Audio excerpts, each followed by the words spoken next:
All right, let's welcome back to the podcast Dr. Quentin Alexander, Associate Vice Provost for Enrollment at James Madison University. Quentin, it's been a while since you've been on the podcast. Welcome back. Well, thank you, Matt. It has been a while since I've been on the podcast. I think the last time I was on the podcast, I was the senior director for academic advising at George Mason University. And since then, I've transitioned to a new position, Associate Vice Provost for Enrollment at James Madison University. And that's been a pretty exciting adventure so far. Mhm. In that role, I am in charge of academic advising for the entire institution. More specifically, university advising reports up to my office, and university advising covers pre professional health advising, first year advising, um, exploratory advising, and then general advising services. I'm also, of course, my main role is with enrollment. So I am in charge of all of first year enrollment for students coming in as first time freshmen and transfer students, as well as summer and winter session. So a lot on my plate. The roles have tripled, I would say, but it's been exciting. It's been really exciting to make that transition. I talk to a friend of mine, um, I guess every morning on the way to work. So I live in Northern Virginia, and I travel about an hour and 45 minutes 3 days a week to go to Harrisonburg. Just so happened I just built a townhome in Northern Virginia when the job was offered. So it's a beautiful drive. And it actually gets to the root of what I'm going to talk about today, like taking that time for yourself to recover daily. And I use that drive, this 3.5 hours round trip. I use that drive to kind of recover. Going to work, I'm driving through the Shenandoah Valley, really beautiful mountains. You can see just clear picture of the Blue Ridge Mountains. And it's an easy drive, not heavy traffic, and it's a steady flow. So on the way to work, I'm thinking about what am I going to do. I take time to catch up with people I've not talked to in a while. On the way home, I decompress and do the same thing. So that's been my new adventure, um, in addition to a number of other things. So yeah, Uh, well, I guess you do need that drive because we were talking right before we started recording about the fact that it's mid-October, and with your role, you have so many things that you have to start thinking about or start planning right now, correct? yeah, that's correct. So it's like a continuing cycle, as it is with academic advising, right? So enrollment never really stops. Once you finish one session of enrollment, you're planning for the next session. So we just finished, of course, summer enrollment for our incoming freshmen and incoming transfer students. And that ended with the add drop period, which ended after the first week of class around the beginning of September, end of August, beginning of September. But we're already planning for the next enrollment phase, which would be open enrollment for spring. That starts on November 6th for our continuing students. So that'll be all four classes of students, freshmen through seniors, and also working with the academic units to make sure we have seat availability for our incoming transfer students who will enter spring 2024, as well as our students who were first year freshmen who deferred and decided to come in spring 2024. And at the same time, we are planning for summer orientation 2024, which deals specifically with first year enrollment and everything there, in addition to winter session, which starts in January. So that planning phase is going on. We have a really strong campaign, advertising and marketing communication campaign in the planning and going on as well. And yeah, and then summer session too. So it just keeps going. The continuous cycle. Well, I guess from your role, how do how do you plan out in terms of okay, you have this new group of students coming in for spring. Mhm. You have your continuing students, and it's almost like every term, students you want to make sure everyone can get the classes they need, but not everyone necessarily can get them at the same time. Right. How do you work all that out? So there's a great team that works with me in this whole process.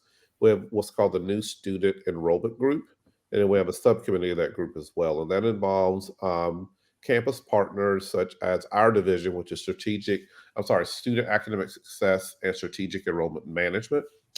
And in that team we have the registrar's office. They have three great people from the registrar's office that really understand the challenges we may have but also working closely with the academic units. And I do enrollment meetings with each academic units, particularly those where we have areas of stress in terms of the need for seat availability for either popular courses or courses that are required in the general education curriculum. And within that group, also, we have our orientation and transition staff, we have university advising, um, we have my supervisor, who is the vice provost for student academic success and enrollment management. And so we all work together collectively as a team to tackle the schedule. And that's a great thing we have. We have a working calendar that pretty much tells us when things should be happening, right? And if we follow that calendar correctly, then we stay in sync and it keeps our stakeholders informed of the process. At the same time, we are working through the challenges of, like, we had increased enrollment this year by about 200, 250 students, which, you do 15 hours to have that many students. It's a lot of classes, right? But we're able to work with units to stand up classes, at the last minute when we needed them because majors increased. And our academic resources team has been really incredible with financial resources to hire adjuncts or to increase the availability of class space and stuff like that. So it's a wheel that works. We're still all in it, but we seem to be able to get every student in at least 12 to 15 hours coming in. Right.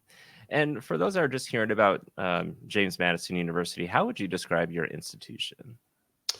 I would say that for the first time in my academic career, I feel like I'm on a college campus again. Not that the other places were not, but this feels like a real college environment. Very student centered approach. We sit in the Shenandoah Valley, so the university is surrounded by mountains. It's beautiful. We have two sides of campus, East Campus and West Campus, which is divided by I-81, Interstate 81. Our one side of campus is more of our liberal arts education, general studies. The other is more the technical side, STEM related majors. Our rec center. It's a beautiful campus. It's absolutely just stunning. You stand outside, you get mountain views all around. Very vibrant student population. I think the biggest change for me is that I think that for the first time in my academic career, I'm working with colleagues across all partners who are really student focused. Everything is very, very student focused. Rarely do I run into an incident where I see someone's personal agenda coming in. The students are always at the center. So that's a good feel. And that's how we get things done, is that when it comes down to it, if there are disagreements about things, it comes back to what's best for the student. And that's really powerful. Nice. Now, of course, this episode that we're recording is coming off the heels of the Nakata Annual Conference in Orlando, which you got to attend. What was your experience at the annual conference? I think the annual conference was really nice this year. First of all, I was in Orlando, and who doesn't want to be in Orlando at the time of the year when the seasons are changing and it's like 50 degrees back home and it's like 90 degrees in Orlando. So that was great. But I think for the first time since the pandemic, I felt like the annual conference is back where it was. Attendance was up. The ability to offer virtual attendance was great. The number of sessions was incredible, and I felt this energy that I've not felt in a while at annual conference since the pandemic. So that was great. A lot of reconnecting with people and a lot of great sessions for professional development. Um, I was able to, participate in a pre-conference workshop with four other colleagues, and I'm going to talk about that session today.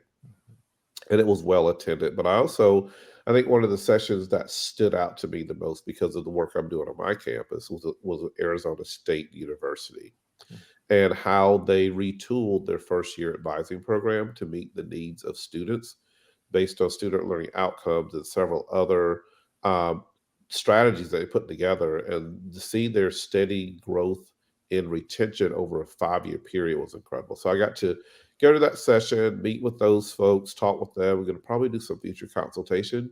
But that was my big takeaway was, wow, we have all of the components that they have.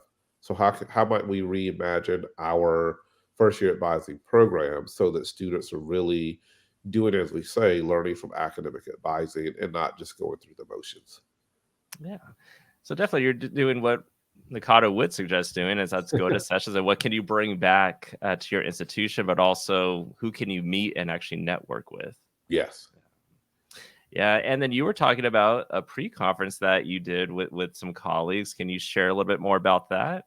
Yeah. So I have a number of colleagues that I work with all the time. There was Loxley Nibbs at Florida Gulf Coast University, Erica Brown Meredith at Longwood University, Chantalea Johns at Wayne State, and then my director of advising at James Madison University, um, and Marquise McGee. And all of us are consistently talking about how to take care of ourselves, right? How do we do the job that we do where we're constantly taking care of other people, particularly in the face of the traumas that have happened recently over the past couple of years, without becoming apathetic about doing that? And that's what compassion fatigue is about, right? And how do we take care of ourselves during these traumatic events? But also, how do we recognize the difference between burnout and compassion fatigue? Like I said, I've had a recent job transition, and I wonder if, the 9 years I taught as a professor and dealing with the things that I dealt with, um, I'm pretty sure I experienced compassion fatigue as well as burnout. Mhm. And I transitioned into an administrative role, and you still feel those sort of things. But because of my mental health background, I'm aware of being able to recognize that, as does my colleagues. And so to be able to do that and recognize where you are and do something about it is pretty powerful. We also understand that not everyone has that skill set or that background. So here's a space where counseling and social work and advising intersect, right? How do we take care of ourselves while we're constantly taking care of others? I mean, you and I've talked about this a lot, right? Right. It's like, yep, it's 10 o'clock at night and we're still trying to work on student schedules or trying to work out the situation for a student. What do we should be taking care of ourselves? So we talked a lot about that. I'll go over that in the session objectives, Mhm. but that's what it's about. We gave a toolkit of things that advisors could do to de-stress themselves or to recognize when they're actually experiencing compassion fatigue or burnout and how to distinguish between those. Yeah. So what were some of the objectives? So one was just to be able to get people to articulate the meaning of trauma, Mhm. burnout, and compassion fatigue. Yeah. They can, what I mean, trauma, there's several types of traumas we can experience: physical trauma, emotional trauma, environmental trauma. And we all experienced the environmental trauma of COVID, right? Mhm. A factor that we had no control over, that was environmental throughout our nation, that caused a lot of emotional trauma, caused a lot of physical trauma. We dealt with a lot of death. We dealt with a lot of people being afraid all the time, students who um, their financial situations were really heightened during this time and illuminated. We realized that we had students who were homeless. We realized a lot of things that were already there, but this trauma tended to bring that out. And so being able to articulate, what is trauma, what is burnout, what is compassion fatigue, um, and to distinguish between those, but also we talked about how do you process the risk factors for compassion fatigue and burnout, right? How do you understand where you are? How can you identify those signs in your own daily work that where trauma can induce burnout or compassion fatigue? We also be able to identify events at work that trigger trauma response, that facilitate burnout, and encourages compassion fatigue. So we often experience trauma in the work environment, and trauma can be related to things such as a boss who is a bully. Mhm. It could be that you've been trying to get funding forever for something to work with students, and now you're at the end of that rope and it's just not working. So you either continue with that work and you enter into burnout, or compassion fatigue becomes a real thing because you continue to work with those students with limited resources. Therefore, excuse me, it begins to wear on you and your emotional being. Mhm. And that has an impact on how you work with students. Like you start to become apathetic towards them, start resent working with them. Um, and this ever-ending cycle. And then we talk about some techniques that relieve symptoms of trauma and burnout compassion fatigue. What can you do on a daily basis that may take 5 minutes in your office to do just to keep up with your own mental health during this process? What would you say, like for advisors, like helping them to identify like characteristics of trauma or a traumatic event? So there are a lot of things that can happen with traumatic events and compassion fatigue. Trauma um, often induces feelings of depression. So not depression, but just feelings of depression, right? Mhm. It's where you may feel saddened for a pretty long period of time. You feel hopeless. Um, Trauma can bring on past traumas as well and trigger those. Um, Lack of interest in things you used to have interest in, loss of control because you don't have control of what's happening. And so trauma can manifest itself in multiple ways. Trying to think in terms of traumatic events. So the thing about COVID, COVID was a traumatic event, right? Mhm. And so think about what you went through personally during that time. People were scared. That led to a lot of fatigue because you were constantly, emotionally thinking about what could happen if I even go to the grocery store, right? Mhm. You couple that with caring for students who may not have the resources at home, but even those who have the resources, and the fact that we had to switch to this world that was virtual, where we couldn't reach out and touch our students and help them. We had to give them all virtual care, and that could be really, really tiring and exhausting on the brain and the body. That has physical, emotional implications for us all. And I guess leading with that too, with compassion fatigue, I know we've talked about before how, some people might confuse compassion fatigue with the burnout, and a lot Yeah. of this can lead to burnout. So, why do you suppose there is some of that confusion? So I think because compassion fatigue has a traumatic component to it. Burnout does not necessarily have a traumatic component to it. Mhm. Burnout could be that you've been at this job for a long time and you're spinning your wheels and nothing's getting done. You don't like the people you work with. So eventually your body gets physically tired of dealing with the emotional aspect of all the discontent in your work, which can lead to burnout. I experienced that when I was a public school teacher. I taught middle school, elementary school for 3 years, and I taught middle school for 10 years. And in those last 10 years, I realized I had a gradual sort of burnout phase going on because to be quite honest, I didn't like a lot of the people I worked with because they didn't like children. So I was like, why are you in education? So it's constantly dealing with that environment. It was a very negative environment also where it wasn't very student centered and I was very student centered. So eventually I burned out. But I think I also experienced compassion fatigue because I worked with a group of students who were not doing well in the school system. It was my job to make sure they did well. So they were dealing with a lot of environmental trauma, right? These are Mhm. students who had limited income. They lived in poor neighborhoods. They experienced a lot of violence in their neighborhood. Some of them abuse at home and things of that nature. So working with those students to work through those traumas, um, sort of induced a lot of issues for me in terms of wow, I don't know if I can get up and go to school and hear one more story or work with one more student because I don't have the resources to do it, right? And so I think I eventually experienced compassion fatigue, and at the time I recognized it. I didn't recognize what it was. Mhm. I didn't know what compassion fatigue was then, but I did realize that something was happening that was not healthy for me. And I chose to leave public education for that reason and to go back and get a degree in counseling. And then I started to learn about compassion fatigue. So if you think about compassion fatigue, one way I can describe it is when you feel you have like nothing left to give in terms of life outside of work, Mhm. and you just don't have the energy to change that dynamic. You need outside help a lot of times. Some people throw themselves even more fully into their work. Okay, so does that sound like advising? In hope of reconnecting and fixing the problem, Mhm. but by doing this every day, right, you start to self isolate more because you have so much to do. And you eliminate self-care eliminate self-care activities like exercise, socialization, meditation, relaxation. Those are things we don't do, Mhm. right?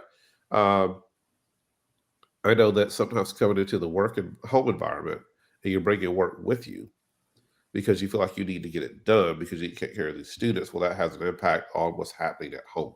So you don't take time to do things like exercise or go to the spa and get a massage or socialize with people that you socialize with or meditate or relax or run or whatever you do to relax. So this could have like a huge impact on your body and what it feels like. I would say, I want to talk about some signs of compassion fatigue, right? Mhm. So it can affect you in many ways. Emotionally, you can become very angered, irritable, have this sense of hopelessness. Physically, you can experience headaches, um, pains in your body. It can even induce hypertension, high blood pressure. Cognitively, with your brain, your ability to concentrate becomes more difficult. So daily tasks that you do with your job could become inhibited because of this compassion fatigue that you're experiencing. This is what I see in a lot of our advisors, a lot of self blame.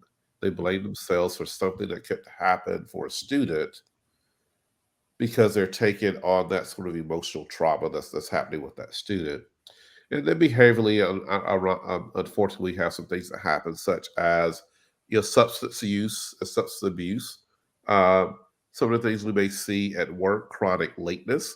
That is that resistance to walking into that environment because you know what you're going to feel, and then a lack of joy. And the last two I could talk about in terms of my last few years as a professor.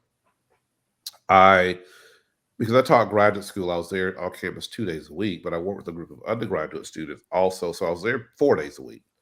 I wanted to be there in the beginning. And as I started to experience burnout and then compassion fatigue because of working with these students and not having the resources, I feel as if the university didn't really care um, about this particular population. There was a point where I was like, you know what? I'm not going to be on another committee. I'm not going to do anything else for this institution. I'm going to show up for work. So I would show up 10 minutes before class or for my office hours for my graduate students. I would show up for my undergraduate students that I work with in this program. And then I left. So the amount of time I spent on campus became less and less and less. And though I was not late because as a professor, you kind of have your own schedule, I didn't put in the type of time I put in before. I was just not getting any joy for being in that environment, and that I knew at that point that was compassion fatigue. I was just exhausted. Um, so yeah, that's a lot of compassion fatigue. Um, I'm thinking that maybe some of our advisor partners out there maybe maybe are identifying with what this feels like. Mhm. Um, we all probably experienced compassion fatigue during the pandemic, have not realized it, and are still in that state. And so hopefully some of the things I talk about today, some of the suggestions I give can help people to at least find resources to help them. Yeah. And I guess with your experience, I guess your advice for this question, you might have someone listening to this and thinking, yes, I think I identify that I have experienced it, maybe are experiencing it right now. They're also thinking about their workload. They're also thinking about, like, I try not to take work home, but I feel like I have to because if I don't, then just going to pile up when I get back to the office. Um, and so you're mentioning like meditation, maybe even journaling, breathing activities, things like that. Sometimes the hardest part is actually just starting to do it. Yes. So what's your advice with helping an advisor just to get, just to Okay. attempt at it? That's fantastic. I think so there are 5 ways to combat compassion fatigue I'm gonna talk about in response to that. I think the first thing is just to simply ask for help, right?